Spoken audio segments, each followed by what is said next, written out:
Hello viewers, అందరికీ స్వాగతం. Myself Radhika. Welcome to Radhika's cooking channel. ఇవాళ మన స్పెషల్ రెసిపీ వచ్చేసి మటన్ కీమా ముట్టీలు. ఇది తెలంగాణలో చాలా ఫేమస్ రెసిపీ.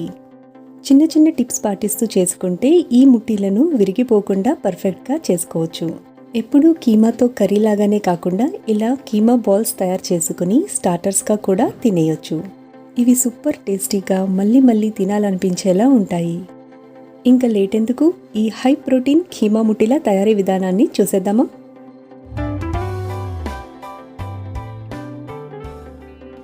ముందుగా లేత కీమాని శుభ్రంగా కడిగి నీళ్ళన్నీ స్ట్రెయిన్ చేసి తీసుకోండి. 500 గ్రామ్ కీమాని తీసుకున్నాను.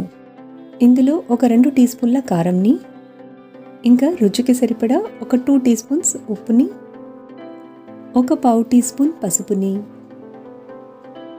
1 టీ స్పూన్ అల్లం వెల్లుల్లి పేస్ట్ని, 1 టీ స్పూన్ ధనియాల పొడి, ఒక పావు టీ స్పూన్ గరం మసాలాని వేసి చేత్తో బాగా మిక్స్ చేసుకోవాలి. ఇలా బాగా మిక్స్ చేసుకుంటే ఉప్పు, కారం, మసాలాలు కీమాకి బాగా పడతాయి. ఇలా మ్యారినేట్ చేసుకున్నాక మూత పెట్టి ఒక హాఫ్ అన్ అవర్ పక్కన పెట్టండి. హాఫ్ అన్ అవర్ తర్వాత మళ్ళీ ఒకసారి బాగా మిక్స్ చేసుకోవాలి. ఇప్పుడు ఒక మిక్సీ జార్లోకి కొద్ది కొద్దిగా కీమాని వేసుకొని మరీ మెత్తగా కాకుండా కోర్సులా గ్రైండ్ చేసుకోవాలి. నీళ్లు వేసుకోకుండానే మిక్సీ పట్టాలి. ఇలా మొత్తం కీమాని గ్రైండ్ చేసుకొని ఒక బౌల్లోకి తీసుకుందాం. ఇప్పుడు చేతికి కొద్దిగా ఆయిల్ని రాసుకొని బాల్స్లా చేసుకోవాలి. మరీ పెద్దవిగా కాకుండా చూసుకోండి, ఎందుకంటే మటన్ ఉడకాలి కాబట్టి. వీటిని ఇలా బైండింగ్ చేయడానికి ఇందులో కొందరు పుట్నాల పొడిని కానీ శనగపిండిని కానీ కలుపుతారు. మీకు నచ్చితే వేసుకోవచ్చు. ఈ కీమా ముట్టీలని ఇలా రౌండ్గానే కాకుండా కొంచెం పొడవుగా కూడా చేసుకోవచ్చు.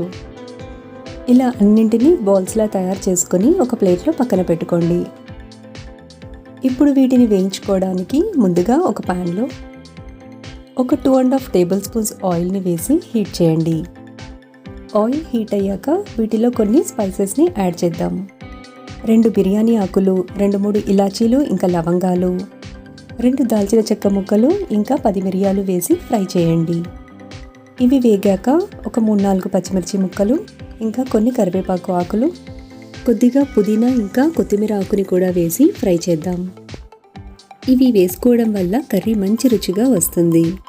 ఇంకా మటన్ ఈజీగా డైజెస్ట్ అవ్వడానికి హెల్ప్ చేస్తాయి. ఇవి ఒక 2 నిమిషాలు లో ఫ్లేమ్లో వేగాక ఒక పావు టీ స్పూన్ పసుపుని కూడా వేసి కలపండి. ఇప్పుడు మనం తయారు చేసి పెట్టుకున్న కీమా కోఫ్తా బాల్స్ని ఒక్కొక్కటిగా వేసుకుందాం. అన్నింటినీ వేసుకున్నాక వీటిని స్పూన్తో మిక్స్ చేయకూడదు, లేదంటే విరిగిపోతాయి. ఇలా గిన్నెను లైట్గా కదుపుతూ మిక్స్ చేసుకోవాలి. మూత పెట్టి మధ్య మధ్యలో కలుపుతూ ఒక 5 నుండి 10 నిమిషాల వరకు ఉంచండి. ఇప్పుడు ఒక చిన్న జార్లో 1 కప్ ఉల్లిపాయ ముక్కలు, 1 టీ స్పూన్ అల్లం వెల్లుల్లి పేస్ట్ వేసి కోర్స్లా గ్రైండ్ చేయండి. ఇప్పుడు ఇదే జార్లో 2 టమాటోలను కూడా కోర్స్లా గ్రైండ్ చేసి తీసుకోండి. ఇప్పుడు కీమా బాల్స్ని చెక్ చేద్దాం.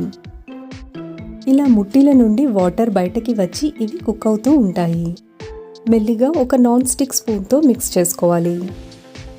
ఇందులోకి గ్రేవీ కోసం మనం గ్రైండ్ చేసి పెట్టుకున్న ఉల్లిపాయ పేస్ట్ని, టమాటో ప్యూరీని కూడా వేసి ఒకసారి అంతా మిక్స్ చేసుకోవాలి. ఇలా వేసుకుంటే మనకి గ్రేవీ అనేది చిక్కగా వస్తుంది. ఇప్పుడు దీనిలో 1 టీ స్పూన్ కారం, 1 టీ స్పూన్ ఉప్పు, ఇంకా 1 టీ స్పూన్ ధనియాల పొడిని వేసి ఒకసారి బాగా మిక్స్ చేసుకుందాం. మనం గ్రైండ్ చేసే ముందు కూడా కొద్దిగా కారం, ఉప్పు వేసుకున్నాం కాబట్టి ఇక్కడ చూసుకొని వేసుకోవాలి. ఇప్పుడు మూత పెట్టి లో ఫ్లేమ్లో ఒక 5-6 నిమిషాలు ఫ్రై అవ్వనివ్వండి. ఇప్పుడు ఆయిల్ అంతా ఇలా సపరేట్ అయ్యాక ఇంకొంచెం గ్రేవీ కోసం ఒక చిన్న గ్లాస్తో వాటర్ని యాడ్ చేద్దాం. ఈ ముట్టీలు కుక్ అవ్వడానికి ఈ వాటర్ సరిపోతాయి. ఇప్పుడు మూత పెట్టి ఒక 15 to 20 మినిట్స్ మీడియం ఫ్లేమ్లో ఉడకనివ్వండి.